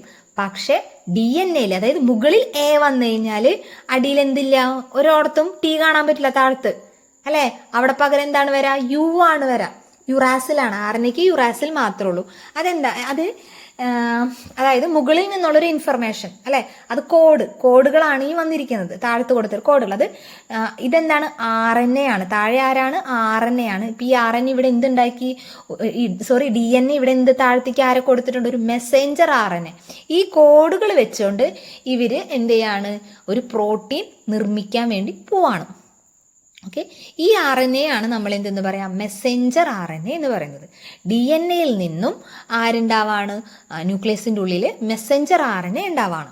ഈ മെസ്സേജുകൾ പുറത്തേക്ക് പോകും അല്ലെ. ന്യൂക്ലിയസിന്റെ നമ്മൾ കണ്ടു കുഞ്ഞു കുഞ്ഞു സുഷിരങ്ങളുണ്ട്, അതിൻ്റെ ഉള്ളിൽ കൂടെ എന്ത് ചെയ്യാണ്? ഈ മെസ്സഞ്ചർ RNA പുറത്തേക്ക് പോകും. ഇപ്പൊ ഈ ഉണ്ടാക്കപ്പെട്ടില്ലേ, അതായത് DNA-യിൽ നിന്നും ഒരു മെസ്സഞ്ചർ RNA ക്രിയേറ്റ് ചെയ്തല്ലേ. അതിനെന്തുണ്ട്? എന്തോരം പ്രോട്ടീൻ, എന്ത് പ്രോട്ടീനാണ്, എങ്ങനത്തെയാണ്, ഇതിൻ്റെ ഒക്കെ ഒരു കോഡാണ് ആ കൊടുത്തിരിക്കുന്നത്. ആ ഒരു കോഡ് നിർമ്മിക്കപ്പെട്ടു. അതിനെയാണ് നമ്മൾ എന്തെന്ന് പറയാം? ആ ഒരു പ്രോസസ്സിനെയാണ് നമ്മൾ എന്തെന്ന് പറയാ? ട്രാൻസ്ക്രിപ്ഷൻ എന്ന് പറയാം. എന്താണ്? ട്രാൻസ്ക്രിപ്ഷൻ. ഇത് സ്ക്രിപ്റ്റ് എഴുതാം. ഉണ്ടാക്കേണ്ട പ്രോട്ടീൻ്റെയും അളവിൻ്റെയും കാര്യത്തിലൊക്കെ ഒരു സ്ക്രിപ്റ്റ് എഴുതിയെന്ന് വിചാരിക്കാം. എവിടെ വെച്ചാണ് ഇത് നടക്കുന്നത്? ന്യൂക്ലിയസിൻ്റെ ഉള്ളിൽ വെച്ചാണ് നടക്കുന്നത്. എവിടെ വെച്ചാണ് നടക്കുന്നത്? ന്യൂക്ലിയസിന്റെ ഉള്ളിൽ വെച്ചിട്ട് DNA എന്തുണ്ടാക്കി? ഒരു RNA ഉണ്ടാക്കി. മെസ്സേഞ്ചർ RNA, അതായത് മെസ്സേജ് ആണ് അതിലുള്ളത് അല്ലെ. എന്തോരം പ്രോട്ടീൻസ് നിർമ്മിക്കണം എന്നുള്ളൊരു മെസ്സേജ് ഉള്ള ഒരു RNA ഉണ്ടാക്കി. അതിനെയാണ് നമ്മൾ എന്തെന്ന് പറയാ? ട്രാൻസ്ക്രിപ്ഷൻ എന്ന് പറയുന്നത്. മനസ്സിലായില്ലേ? ഈ മെസ്സഞ്ചർ RNA എങ്ങോട്ട് പോരും? ന്യൂക്ലിയസിന്റെ ഉള്ളിൽ നിന്ന് പുറത്തേക്ക് സൈറ്റോപ്ലാസത്തിലേക്ക്. DNA ആരുണ്ടാക്കി? നമ്മുടെ മെസ്സഞ്ചർ RNA ഉണ്ടാക്കി. ആ പ്രോസസ്സിനെ നമ്മൾ എന്തെന്ന് പറയും? ട്രാൻസ്ക്രിപ്ഷൻ എന്ന് പറയും അല്ലെ? സ്ക്രിപ്റ്റ് എഴുതി ട്രാൻസ്ക്രിപ്ഷൻ. ഇനി ഈ മെസ്സഞ്ചർ RNA എങ്ങോട്ടേക്ക് വരും? ന്യൂക്ലിയസിൽ നിന്ന് പുറത്തേക്ക് സൈറ്റോപ്ലാസത്തിലേക്ക് വന്നു അല്ലെ? ഈ മെസ്സഞ്ചർ RNA ആര് പിടിച്ചു നിർത്തും? നമ്മുടെ റൈബോസോം പിടിച്ചു നിർത്തും. റൈബോസോമിലുള്ള RNA ആ മെസ്സേജ് റീഡ് ചെയ്യാൻ സഹായിക്കും. മനസ്സിലായോ? ഈ റൈബോസോമിലുള്ള ഒരു RNA, ഏത് RNA ആണ്? RNA ആണ്. വന്നത് ഏതാണ്? mRNA, മെസ്സഞ്ചർ RNA ആണ്. ഈ മെസ്സഞ്ചർ RNA റൈബോസോമിൽ വരും. റൈബോസോമിന്റെ അടുത്ത് വരുമ്പോൾ റൈബോസോമിലുള്ള RNA ഈ മെസ്സേജ് റീഡ് ചെയ്യും. അതിന് വേണ്ട അത്രയ്ക്കും അളവിലുള്ള അമിനോ ആസിഡ്സ്, എന്താണ് അമിനോ ആസിഡ്സ് ആര് കൊണ്ട് കൊടുക്കും? വേറൊരു RNA കൂടി ഉണ്ടല്ലേ, ട്രാൻസ്ഫർ ചെയ്യാൻ വേണ്ടി സഹായിക്കണേ, ട്രാൻസ്പോർട്ടിന് വേണ്ടി സഹായിക്കണേ എന്നുള്ള രീതിയിൽ ചിന്തിക്കുക. T എന്ന് പറഞ്ഞാൽ എന്താണ്? കൊണ്ടു കൊടുക്കുന്ന ആളല്ലേ, ട്രാൻസ്പോർട്ട് ചെയ്യുന്ന ആളെന്നുള്ള രീതിയിൽ ചിന്തിക്കുക. ട്രാൻസ്ഫർ RNA ആണ് tRNA. ഈ tRNA എന്ത് ചെയ്യും? വേണ്ട അത്രയ്ക്കുള്ള അമിനോ ആസിഡ്സ് ആരെടുത്തേക്ക് കൊണ്ടു കൊടുക്കും? ഈ റൈബോസോമിന്റെ അടുത്തേക്ക് കൊണ്ടു കൊടുക്കും. അങ്ങനെ അവിടെ എന്തുണ്ടാവും? എന്ത് തരത്തിലുള്ള ഏത് പ്രോട്ടീൻ, ഏത് മെറ്റബോളിസത്തിന് എങ്ങനെയുള്ള പ്രോട്ടീനാണോ അവിടെ ഡെവലപ്പ് ചെയ്യേണ്ടത്, ആ ഒരു പ്രോട്ടീൻ അവിടെ ആ അളവിൽ നിർമ്മിക്കപ്പെടും. കാര്യം മനസ്സിലായോ? നമ്മളുടെ ന്യൂക്ലിയസിന്റെ ഉള്ളിലുള്ള DNA എന്തിനുണ്ടാക്കി? ഒരു മെസ്സഞ്ചർ RNA ഇത്ര അളവിലുള്ള ഇത്ര DNA ഇത്രയും പോയി ഉണ്ടാക്കുക, ഇത്രയും പ്രോട്ടീൻ പോയി ഉണ്ടാക്കുന്നു പറഞ്ഞിട്ടൊരു മെസ്സേജ്. അതാണ് മെസ്സേജ് കൊണ്ടുപോകുന്ന ആളാണ് ആര്? RNA, Messenger RNA. ഈ mRNA, ഈ mRNA ന്യൂക്ലിയസ്, ആ ഒരു സംഭവത്തെയാണ് നമ്മൾ എന്ന് പറയാം ട്രാൻസ്ക്രിപ്ഷൻ എന്ന് പറയാം. ഈ RNA എവിടേക്ക് വരും? ന്യൂക്ലിയസിന്റെ ഉള്ളിൽ നിന്ന് പുറത്തേക്ക് വരും. പുറത്തേക്ക് വരുമ്പോൾ ആരവിടെ കാത്തു നിൽക്കുന്നുണ്ട്? റൈബോസോം കാത്തു നിൽക്കുന്നുണ്ട്. റൈബോസോമിലുള്ള RNA ആണ് ഇതെന്ത് ചെയ്യുക? ട്രാൻസ്ലേറ്റ് ചെയ്യുക. അതായത് ഈ മെസ്സേജിനെ വായിച്ച് നമുക്ക് ട്രാൻസ്ലേറ്റ് ചെയ്ത് തരൂലേ? നമുക്ക് വായിക്കാൻ അറിയാത്ത ഭാഷയിലൊക്കെ ആണെന്നുണ്ടെങ്കിൽ നമ്മളെ ഗൂഗിളൊക്കെ സഹായിക്കില്ല ട്രാൻസ്ലേറ്റ് ചെയ്യാൻ വേണ്ടിയിട്ട്. അതുപോലെ ഇവിടെ എന്താണ് ട്രാൻസ്ലേറ്റ് ചെയ്യുക? RNA എന്ത് ചെയ്യും? ട്രാൻസ്ലേറ്റ് ചെയ്യും. ഈ മെസ്സേജുകൾ എന്തോരം പ്രോട്ടീൻ ഉണ്ടാക്കണം, എത്ര അളവിൽ, എന്താണെന്നുള്ളതൊക്കെ ആ മെസ്സഞ്ചർ RNAയിലുണ്ട്. അല്ലെങ്കിൽ എന്ത് തരത്തിലുള്ള പ്രോട്ടീൻ ആണെന്നുള്ളതൊക്കെ ആ മെസ്സഞ്ചർ RNAയിലുണ്ട്. അപ്പം ആ RNA എന്ത് ചെയ്യും? ഈ mRNA മെസ്സേജ് റീഡ് ചെയ്തിട്ട് tRNA എന്തുകൊണ്ട് കൊടുക്കും?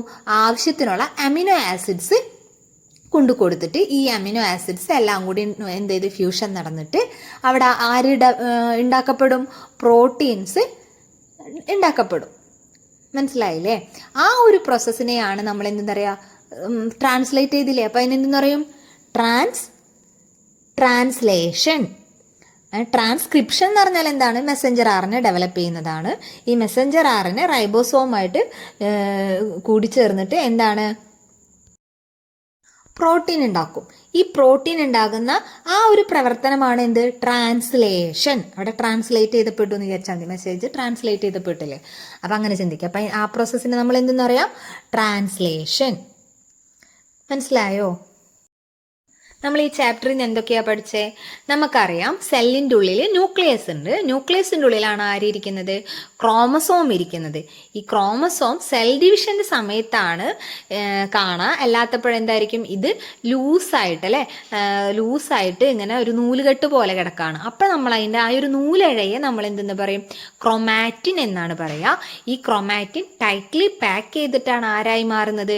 ക്രോമസോമായി മാറുന്നത് അല്ലെ? ഈ ക്രോമസോമിന് എന്താണ്, അല്ലെങ്കിൽ ക്രോമാറ്റിൻ അല്ലെങ്കിൽ ക്രോമസോമിനും മേജർ പാർട്സ് എന്ന് പറയുന്നത് അല്ലെങ്കിൽ മേജർ കമ്പോണൻസ് എന്ന് പറയുന്നത് ആരാണ്? നമ്മളുടെ DNA-യും പിന്നെയോ ഹിസ്റ്റോൺ പ്രോട്ടീൻസ് ആണ്. DNA-യും ഹിസ്റ്റോൺ പ്രോട്ടീൻസുമാണ് ക്രോമസോമിന്റെ പ്രധാന ഭാഗങ്ങൾ. ഈ ക്രോമസോമിന് എന്തൊക്കെയാണ്? ക്രൊമാറ്റിഡ് അല്ലെ, രണ്ട് സൈഡിലും കാണുന്നതാണ് എന്തെന്ന് പറയാ? ക്രൊമാറ്റിഡ് എന്ന് പറയാ. നടുക്ക് എന്താണുള്ളത്? ഇതിനെ കണക്ട് ചെയ്യുന്നതാണ് എന്ത്? സെൻട്രോമിയർ ഉള്ളത്.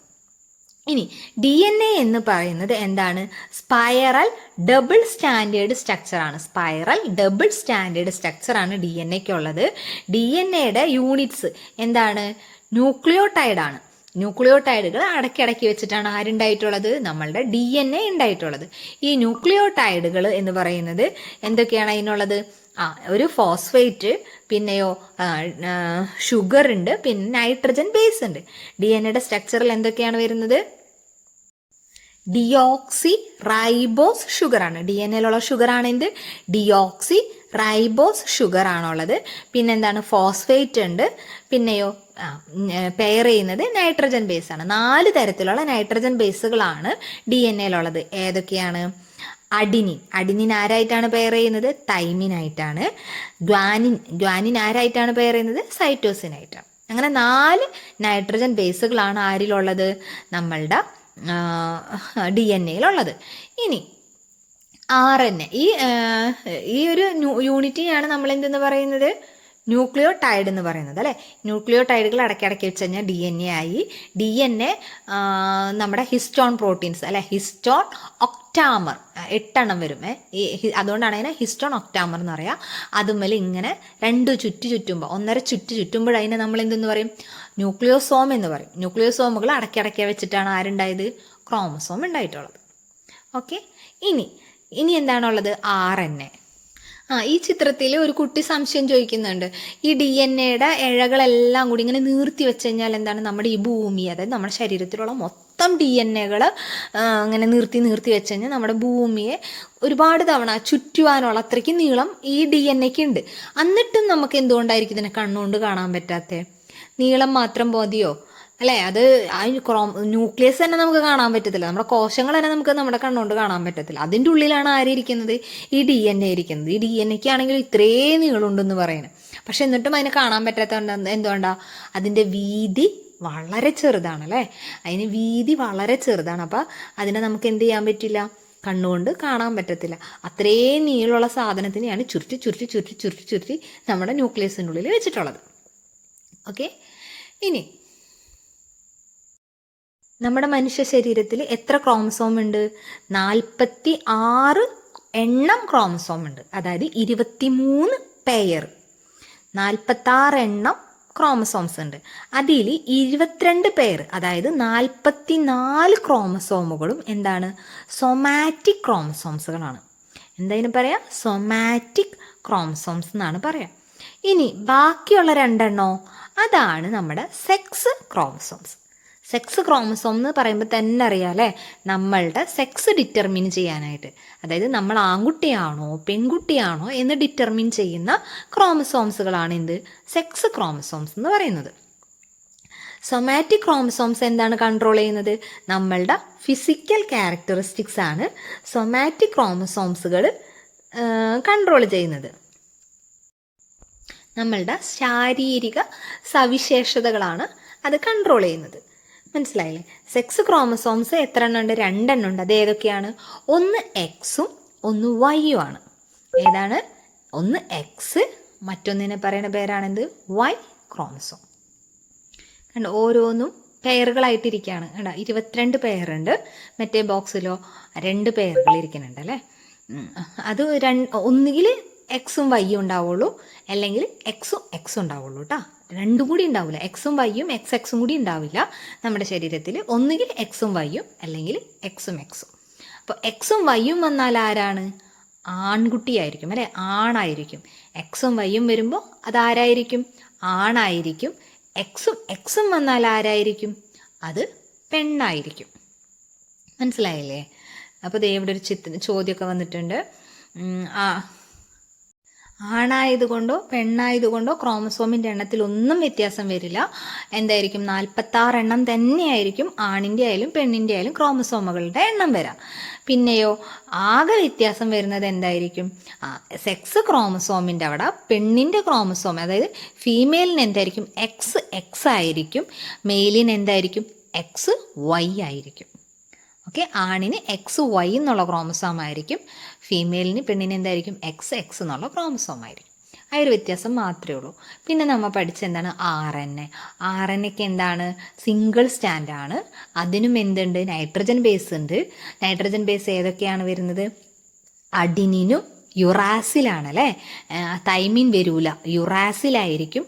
പിന്നെ മറ്റേതുപോലെ തന്നെ guanine, cytosine. Okay, DNA double സ്റ്റാൻഡാണ്, RNA സിംഗിൾ സ്റ്റാൻഡാണ്. പിന്നെയോ DNA റൈബോസ്, ഡിയോക്സി റൈബോസ് ഷുഗറാണ് ഉണ്ടാവുക. RNA റൈബോസ് ഷുഗർ ആയിരിക്കും ഉണ്ടാവുക. DNA ഡിയോക്സി റൈബോസ് ഷുഗറും RNAയിൽ റൈബോസ് ഷുഗർ ആയിരിക്കും ഉണ്ടാകുക. നൈട്രജൻ ബേസ് ഏതൊക്കെയാണ്? Adenine, thymine, guanine, cytosine. RNAയിലാണെങ്കിലോ അഡിനിൻ, യുറാസിൽ, തൈമിൻ്റെ അവിടെ ആരായി? Uracil, guanine, cytosine. ഇനി RNA ഏതൊക്കെയാണ്? 3 തരത്തിലാണുള്ളത്. mRNA, rRNA, tRNA. mRNA നമ്മുടെ ന്യൂക്ലിയസിൻ്റെ ഉള്ളിൽ DNA ഉണ്ടാവും, പ്രൊഡ്യൂസ് ചെയ്യും. എന്തിന്? നമ്മുടെ പ്രോട്ടീൻസ് ഉണ്ടാക്കാൻ വേണ്ടിയിട്ട്. അതിനെയാണ് നമ്മൾ എന്തെന്ന് പറയുക? ട്രാൻസ്ക്രിപ്ഷൻ, അല്ലെ? മെസ്സേജ് എഴുതുന്നത് അതിനെന്താ പറയുക? ട്രാൻസ്ക്രിപ്ഷൻ. ഇനി ഈ മെസ്സേജ്, ഈ mRNA എന്ത് ചെയ്യും? നമ്മുടെ സൈറ്റോപ്ലാസത്തിലേക്ക് റൈബോസോമിൻ്റെ അവിടേക്ക് വരും. ഈ റൈബോസോം അതിനെ പിടിച്ചു നിർത്തും, അല്ലേ? റൈബോസോമിൽ ആരുണ്ട്? rRNA ഉണ്ട്. ഈ rRNAയും റൈബോസോമും ഈ mRNAയും പിന്നെയോ അതേ സമയത്ത് തന്നെ tRNA ഇതിന് വേണ്ട ആരെ കൊണ്ട് കൊടുക്കും? അമിനോ ആസിഡ്സിന് ഈ റൈബോസോമിലേക്ക് കൊണ്ടു കൊടുക്കും. അങ്ങനെ അവിടെ എന്ത് ഡെവലപ്പ് ചെയ്യും? പ്രോട്ടീൻസ്. ആ പ്രോട്ടീൻ, ഏത് പ്രോട്ടീനാണോ ഡെവലപ്പ് ചെയ്യേണ്ടത് ആ പ്രോട്ടീൻസ് അവിടെ ഡെവലപ്പ് ചെയ്യും. ആ ഒരു പ്രക്രിയയാണ് ആ ഒരു പ്രവർത്തനത്തെയാണ് നമ്മൾ എന്തെന്ന് പറയുക? ട്രാൻസ്ലേഷൻ എന്ന് പറയുന്നത്.